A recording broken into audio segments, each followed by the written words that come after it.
Boa tarde, nono ano. Vamos aí.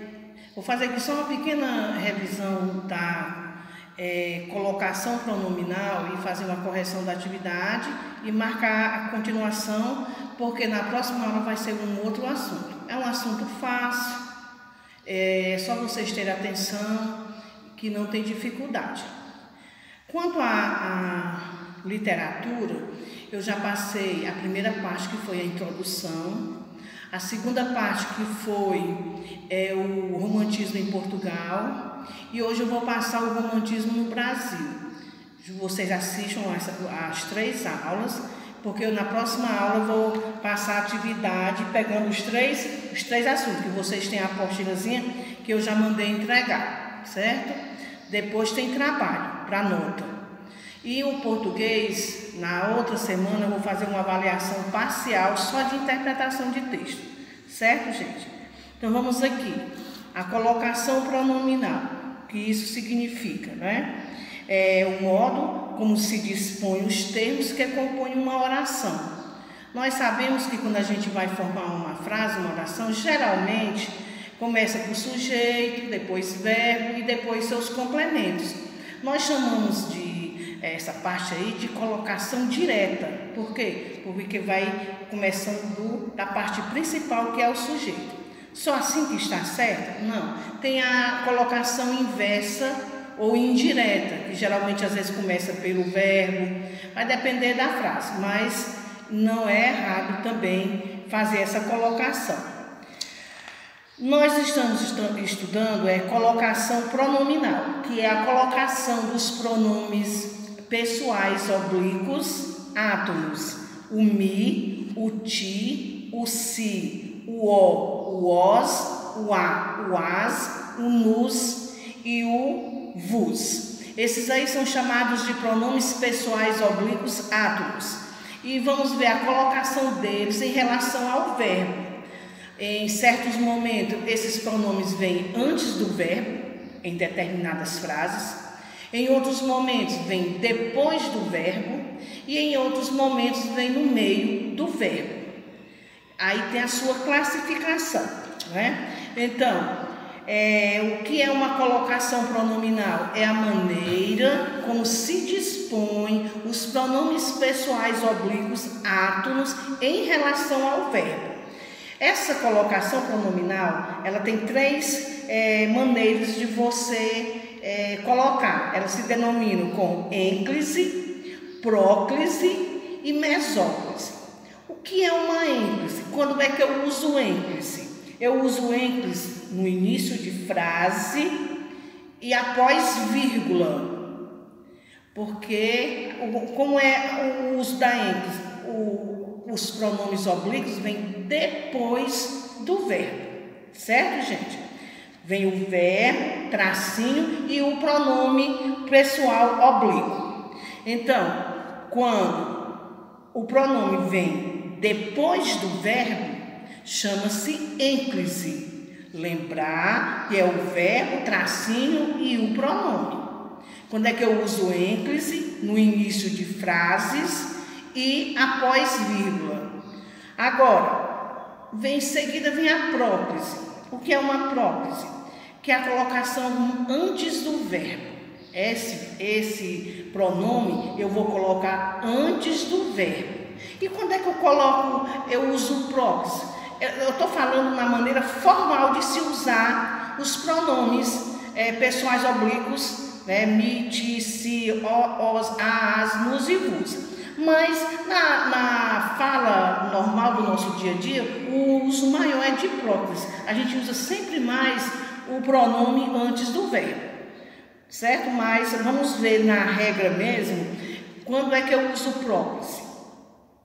Em palavras de sentido negativo, quando eu digo, ninguém me telefonou. O me é o pronome oblíquo, falou é o verbo. Eu usei o que aí? Uma próclise. Porque ninguém é uma forma negativa, né? Também eu uso próclise em advérbios e locuções adverbiais quando não são seguidas de vírgula. Lembrar que quando vem seguido de vírgula, eu vou usar a ênclise.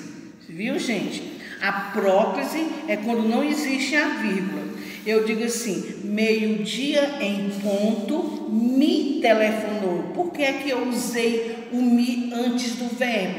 Que eu usei próclise? Porque aí existe uma locução adverbial. Também usamos próclise com pronomes relativos, que, qual, cujo e os seus derivados. A pessoa que me telefonou era muito educada. Esse que é um pronome relativo, então eu usei próclise. Eu não vou dizer assim, a pessoa que ajudou-me, aí é ínclise. Quando tem esse tipo de pronomes relativos, eu vou usar próclise. E também eu uso a próclise em conjunções subordinativas. Vocês já estudaram as conjunções, aqueles vários tipos de conjunções subordinadas. Quando nos viu, aí quando é uma conjunção temporal, subordinada, adverbial, temporal. Então eu uso próclise. Quando eu uso conjunções subordinadas, eu vou usar próclise, isto é, pronome antes do verbo. Quando é que eu uso ênclise? Depois que a ênclise é o pronome antes do verbo, eu uso a ênclise, que é o pronome depois do verbo, eu uso em início de frase e depois vírgula. Próclise, que é antes do verbo, tem aí no quadro de vocês para vocês aprenderem.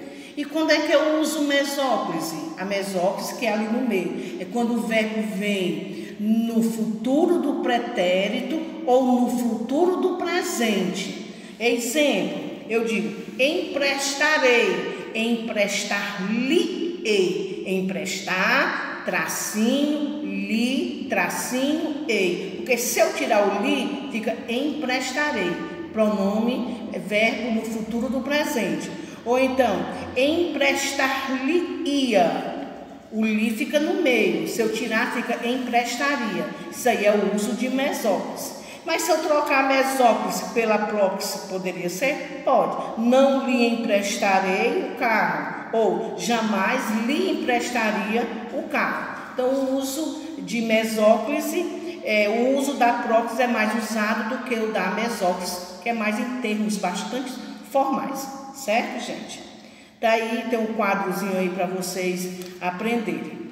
Aí agora vamos fazer a correção da atividade, né? Que foi da página 295. E eu falei para vocês que não precisaria copiar os textos. Diz assim, leia os memes a seguir, responda as questões 1 e 2. Diz assim, por favor, sempre que puder, me poupar, embaixo, me poupe. O outro, vamos conversar com calma, não se exalte. O outro, diga-me com quem andas no Facebook ou WhatsApp, que te direi quem és. E o último, faça-me o favor, né? Tá aí, 4 memes. Vamos aí o 1. Em relação à colocação pronominal dos memes. Em quais deles foi empregado ênclise? Na primeira ocorrência e na primeira ocorrência do penúltimo e no último, certo? Na primeira ocorrência do penúltimo meme e do último meme. O que é ênclise? É a colocação do pronome depois do verbo. Está em quê? Na primeira ocorrência, me poupe, e na última e na penúltima, né? Que é que te direi. Então aí foi usado ênclise. B. E em quais foram empregadas próclise? Nos 2 primeiros e na segunda ocorrência do penúltimo. Observe lá nos memes, nos 2 primeiros e na segunda ocorrência do penúltimo, certo? Letra C. Em uma ocorrência, o pronome oblíquo átomo foi empregado com expressões verbais formadas por mais de um verbo.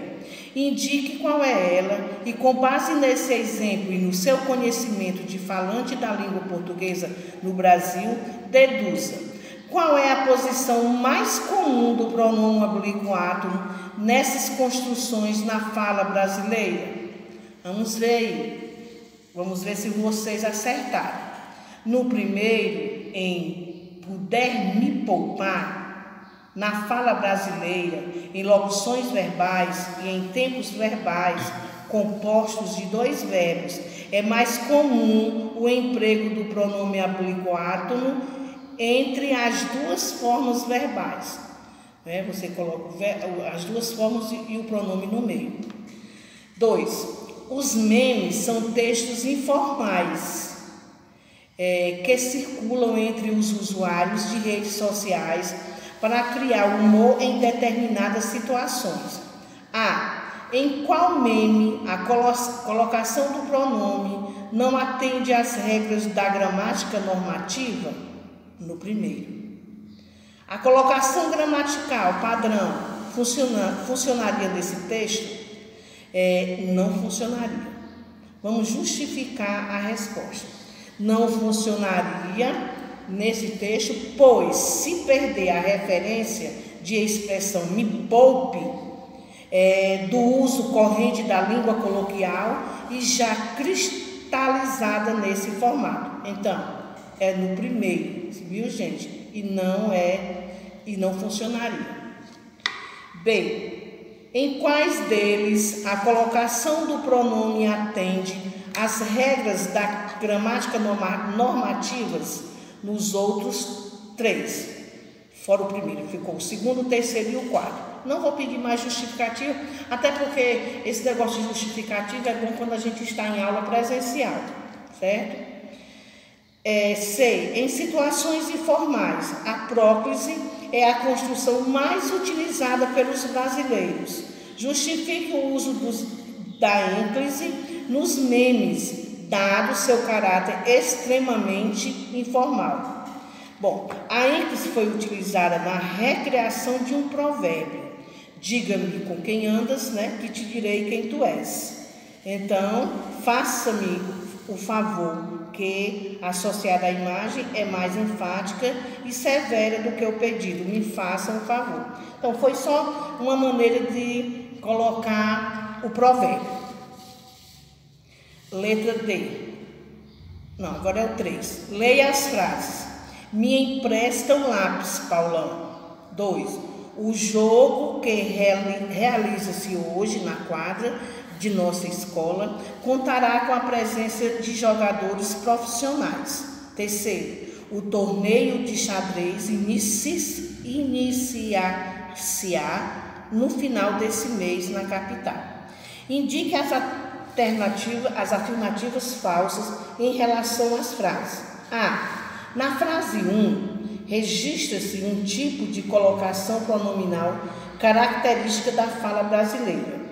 Nós vamos fazer o quê? Nós vamos indicar as afirmativas falsas. A primeira não é falsa, então vocês não vão marcar. Na segunda, na frase 2, a colocação pronominal soa formal e está em desacordo com a norma padrão. Você marca porque essa afirmação aí é falsa. A outra, com exceção da frase 2, as demais apresentam construções aceitas na norma padrão formal. Vocês vão marcar essa daí porque essa afirmativa aí também é falsa. E letra D, na frase 2, a colocação pronominal é desaconselhável, pois está em desacordo com a norma padrão e com o hábito linguístico do brasileiro. Essa daí vocês não vão marcar porque está correta, certo, gente? Dê uma olhada aí no caderninho de vocês, procure saber se vocês acertaram, ok? E em seguida vocês vão vão copiar e resolver as seguintes questões.